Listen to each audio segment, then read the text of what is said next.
Gambhira Mujpur bridge આજે ધરાશયી થઈ ગયો અને એના કારણે અનેક લોકોના જીવ ગયા છે। ત્યારે સરકાર નિંદ્રાધીન અવસ્થામાં છે।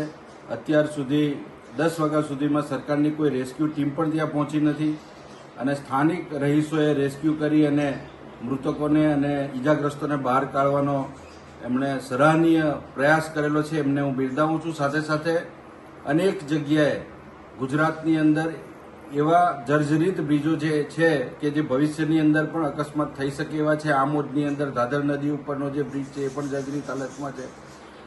મુખ્ય નેશનલ હાઈવેને જોડતો સુરત તાપી નદી ઉપરનો બ્રિજ પણ જર્જરિત હાલતમાં છે।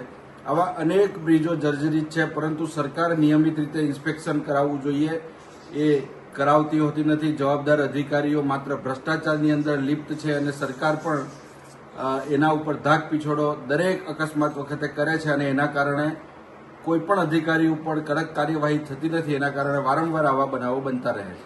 ત્યારે મારી વિનંતી છે સરકારને કે તાત્કાલિક આની કાર્યવાહી યોગ્ય દિશામાં કરવામાં આવે અને જવાબદાર લોકો સામે કડકમાં કડક કાર્યવાહી થાય।